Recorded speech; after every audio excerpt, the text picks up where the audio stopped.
we've sat through week 1 of the new set in Japan. How is Chaos Origins doing?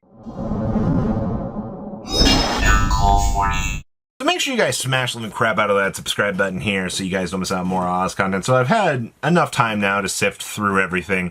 And the name of the game has just been honestly, it's how good the Mind Shuffle, Blackluster Soldier, and Dark Magician package just has been in all of these decks. I think that this is honestly the new casual experience, because not only have I been seeing players want to play this package, I'm seeing Dark Magical Curtain and Dark Magician building into this strategy. I've been seeing the Crimson King package coming into this as well. This has not been one of those, no, it's not been refined. It's just, I'm actually reading from people going, well, I'm sorry, I think the Dark Magical Curtain's better than the Crimson King package. And it's like, it's such an interesting debate just to see the differences of opinions coming about with this list. Now, throughout the week here, you're going to continue to see me posting all sorts of different lists, so you can get a little bit of an idea. Obviously, I check out OCG Thursday just to give you a little bit of an insight as to how this deck is evolving. But I truly do think that the Mind Shuffle strategy has been the most casual, friendly experience that has been built, because not only can you play it pure, you have all of the different ways that you can just incorporate these different ideas. That's pure, the Crimson King build, and with the Dark Magician package have been the 3 builds that are currently seeing play with this. So that gives you, if you want to get Crimson King as like a splash package. Also, we did see Revs kind of showcasing some of the power that the Crimson King package is able to do in Elf Notes. It's amazing to me just to see splash-wise what that package is actually doing. And that's just a Blazing Dominion genuine pickup.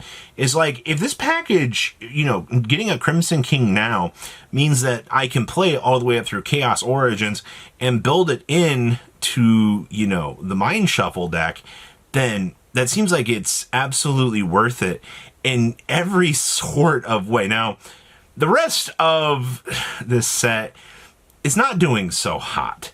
And I mean, the reason for that is because, the deck you need to beat is Cool Tunes. Nobody's going to tell you otherwise when you're looking at the meta right now, because seeing that Cool Tunes is the big bad, wolf in the room perfectly makes sense. If your deck is not geared towards handling that matchup, then you may as well just call it a day. There's nothing you can really do to try to edge out the meta, unfortunately. Previously it was, can my deck beat Mitsurugi and company? Now it's, can my deck actually handle, the other developments that are, can your deck beat Cool Tunes? Or does your deck lose to the intricacies of what the deck has to offer for, the rest of that? And I mean, even looking at tournament data, it's been really showcasing some of the craziness.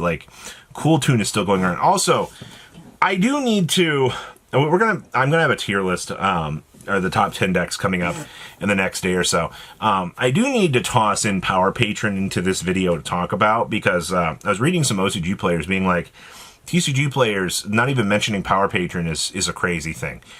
I do want to point out to you here, you are about to see Power Patron, the pile, do some crazy shit in the TCG. And we saw that during the Kongs tournament when that deck performed. I'll say it again for those of you in the back here that aren't getting the message. That deck is going to be a real challenger. The fact that, you can shift through these big boss monsters and you can use a multitude of different aspects of those cards to work to your advantage is incredibly powerful. You should not be underestimating what a package like that is actually able to bring to the table. And it needs to be understood that players need to know this knowledge. So I'm going to keep trying to say that to players so that they understand this. The reason why these decks are, so powerful is because, you can just set up, do the Power Patron stuff. Shade the Obscure is going to do a lot of things. and so forth. I know this is supposed to be an OCG take video, but that's an important thing coming from the OCG coming into our meta, is we need to respect power patrons enough that, you know, this deck is probably going to be a semi-real threat that we're going to have to acknowledge. And if we're not, then we're going to have a bad time here. There's also, I guess back on the Chaos Origins thing, there's also been the Albaz build as well. So I guess there's 4 builds. I forgot about the Albaz build, where you're playing the Dragon to be able to build into the deck, to be able to filter through a lot of different options. That's a pretty important thing to look at as well. So, like, think about that for a second. You know, the Albaz stuff, being able just to honestly, Konami, I'm impressed. I didn't think that the Mind Shuffle deck would be very real, but the fact that this deck has had the level of competitive application that it has right now has just been a very telling thing. It really showcases that, you know, the power level of this, you know, is doing its thing. Now, the other questions that still kind of remain are, you know, is the TCG going to go on the Naturia Rose Whip in the main deck or the side deck? Or are we just going to forego that? Because right now, the trend is looking like the TCG wants to have Rose Whip in the side deck, and that's a crazy thing. But the reason why the OCG chooses to have Rose Whip in the main deck is because, obviously, a lot of their format is a lot more Game 1 oriented. You know, I mean, they do have a lot more 1-out-of-1 tournament reports, which is fine. But in hindsight, when you're looking at the way that their stuff is played, you know, being able to call out that Rose Whip in the very early stages of the matchup and just take your opponent on surprise and be like, wow, you actually play that? It is enough just to straight win you the game. So I've already seen people having the argument in the TCG with the amount of clips that they want to play.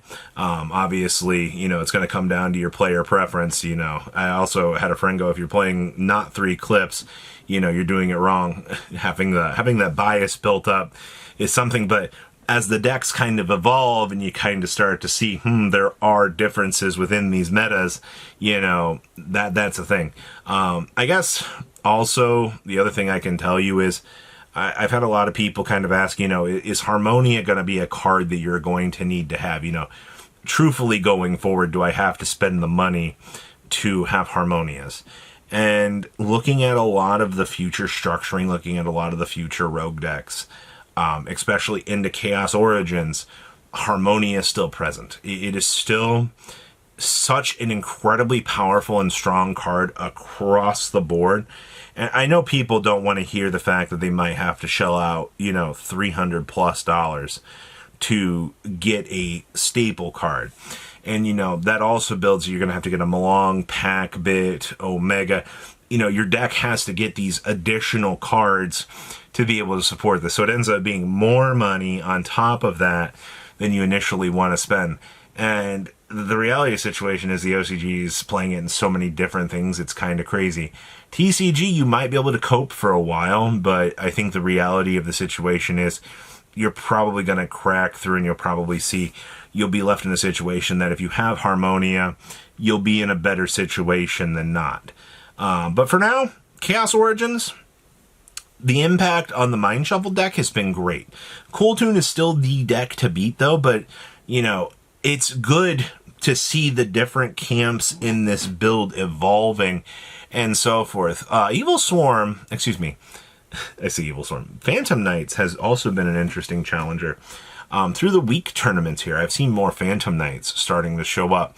Out of the weekend we had, it was in between, there were a few builds, but I can definitely safely say now that time has passed and we've been through the developments here of the week, that it definitely feels like Phantom Knight is developing a little bit better here. So once we get back into the weekend tournaments here and we see things going, you might actually have Phantom Knight being a little bit better of a choice.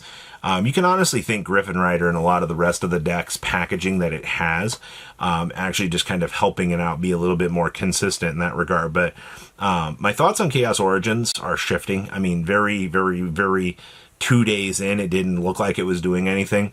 But when you have innovation start to take over and you start to see, you know, this deck is really starting to patch through, maybe there's something to it. So please, leave a comment down below, tell me what you guys think, and I'll see your beautiful faces back in there today, guys. Patrons! Thank you.